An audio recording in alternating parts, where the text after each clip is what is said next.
Seja bem-vindo ou bem-vinda ao tubo perturbador.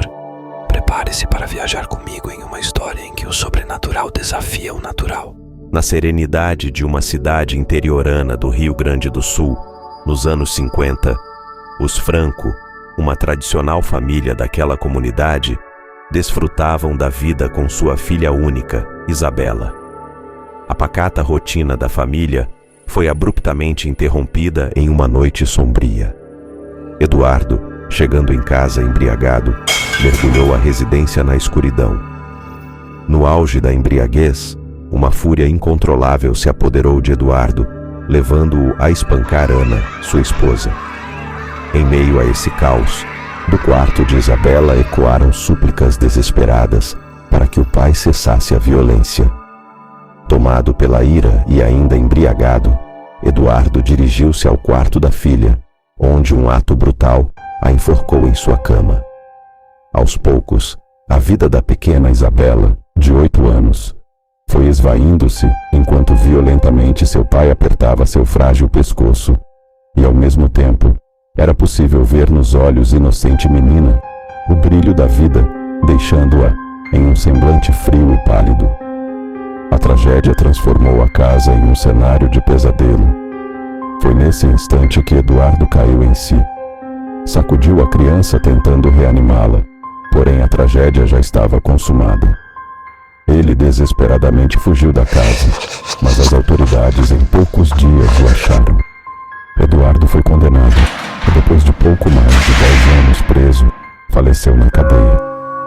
Décadas depois, em meados dos anos 90, a velha casa por muito tempo esteve abandonada, pois Ana voltou a morar com sua família e nem quis saber de seu antigo lar. Memórias sombrias a faziam querer ficar longe daquela casa. No entanto, a casa era, arquitetonicamente falando, muito bonita, e logo um banco a adquiriu e reformou-a para vender. Existem relatos de que alguns dos trabalhadores da obra queixavam-se do sumiço de alguns materiais. Posteriormente, outros alegaram ouvir sons, como se fossem de uma criança chorando. Nos estágios finais da obra, houve um acidente em que a vítima, um dos trabalhadores, estava em um dos quartos, o que poderia ter sido o de Isabela, em uma escada, realizando os acabamentos da parte elétrica da iluminação do quarto em questão, quando supostamente a forma do rosto de uma criança apareceu na parte do teto, no qual ele estava, e sussurrou para ele: "Por que você está mudando o meu quartinho?" Nesse momento, assustado, o homem caiu da escada e fraturou um de seus braços. Contudo, a obra prosseguiu e foi finalizada. Não muito tempo depois, o banco conseguiu efetuar a venda da bonita casa, porém assombrada.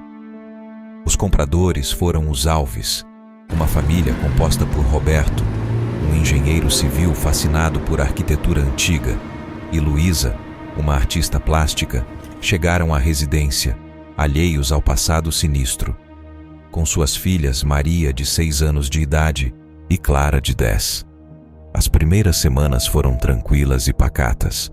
No entanto, pequenos incidentes foram acontecendo com a família. Desde objetos fora do lugar, como pequenas ferramentas de trabalho de Luísa, foram sumindo. Dias depois, Maria parece ter desenvolvido uma amiguinha imaginária, a qual chamava de Belinha. Daí em diante, a família começou a experimentar uma série de eventos perturbadores. A presença fantasmagórica de Isabela manifestou-se sutilmente, sussurrando à noite e deslizando sombras pelo corredor. Maria, a filha mais nova, começou a ter visões inquietantes da garotinha dos anos 50. No início, seus pais achavam que isso tudo era fruto de pesadelos de Maria. Porém, em uma noite, exatamente às 3 horas da madrugada, Maria estava imóvel em sua pequena cama e com olhos fechados, mas ao mesmo tempo, a garotinha gritava muito alto, como se algo tenebroso a estivesse apavorando. Roberto chegou correndo no quarto de suas filhas, acendeu a luz e tocou em sua filha para despertá-la daquele pesadelo nesse momento, a lâmpada do quarto estourou, assustando a todos que estavam no quarto. Luísa, ao ouvir o som da lâmpada, apressou-se em conferir o que estava acontecendo. Mas quando ela chegou na entrada do quarto das crianças, a porta fechou-se violentamente, batendo em seu rosto, quebrando seu nariz. A situação foi piorando mais e mais à medida que o tempo passava, até que a tensão cresceu quando Isabela tentou se apoderar do corpo de Clara, deixando-a doente e frágil. Desde então, o quarto das meninas ficou gélido e o odor era muito desagradável, e não havia nada que pudessem fazer para melhorar a temperatura, nem o cheiro. Todos os dias eram parecidos. O grau e a tensão dos acontecimentos perturbadores sempre pioravam à noite. Certa noite, quando os pais preocupados colocaram as meninas para dormirem no mesmo quarto que eles, Maria acordou no meio da madrugada, AOS berros. Seus pais acordaram assustados, pois eles só conseguiam dormir poucas horas, graças ao pavor que tomava conta deles.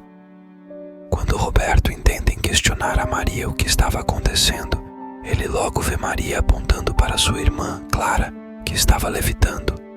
Estas e muitas outras coisas horríveis aconteceram com os Alves, até que o pai, o Sr. Roberto, decide sair de casa e questionar AOS vizinhos sobre a casa e sua história. Os mais jovens não sabiam informar ao certo se a casa tinha algum histórico. Só sabiam que ela estava há muitos anos vazia, até que o banco investiu em sua reforma. Já os mais velhos recordavam um pouco sobre as histórias de seus antigos donos, os Franco, mas muitos dados da história pareciam ser contraditórios, dependendo de quem contasse, até que Roberto teve a ideia de dirigir-se até a biblioteca do município, e lá ele se deparou com uma ala de jornais arquivados de edições antigas do jornal local. E entre os fatos memoráveis da cidade, Roberto encontrou a edição que noticiava sobre a morte da pequena Isabela, e logo ele se lembrou da amiguinha imaginária de Maria, que atendia pelo nome de Belinha.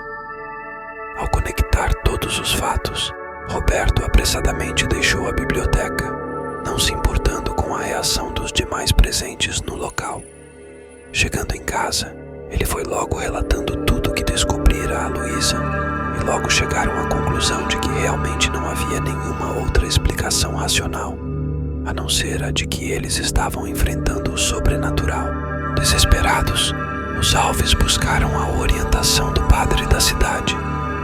O sacerdote, ciente da presença maligna, esclareceu à família de que Lelé acreditava que a entidade em questão, que os assombrava, não se tratava de um fantasma ou do espírito da menininha, ora dantes assassinada na casa, mas sim de um espírito maligno, não humano, que desejava se alimentar do pânico dos residentes e destruir com a vida deles. Na noite daquele dia, o padre foi até a casa e realizou um exorcismo intenso. Durante o ritual, acontecimentos apavorantes assombraram a família, mas Luísa, em um ato de desespero, ofereceu sua alma para acalmar a alma irada de Isabela. O padre e os demais membros da família Alves contestaram a decisão, advertindo sobre as consequências. No entanto, Isabela, aceitando a oferta, cessou momentaneamente os tormentos. Em um giro surpreendente, a entidade acabou por ceifar a vida de Luísa, levando-a para a escuridão. Consternados, mas livres da assombração, os Alves abandonaram a casa encharcada de tragédia. A família tentou retomar a vida, carregando o luto de Luísa. No entanto, a cidade interiorana preservou a memória da história sombria, lembrando a todos que algumas feridas, por mais que cicatrizem, nunca desaparecem completamente. Essa história chega ao seu fim, mas outras ainda não começaram a ser contadas, e também há aquelas que ainda nem foram escritas. Mas lembre-se, aqui no Tubo Perturbador nós desbravamos o obscuro e trazemos luz para os fatos ocultos nas trevas.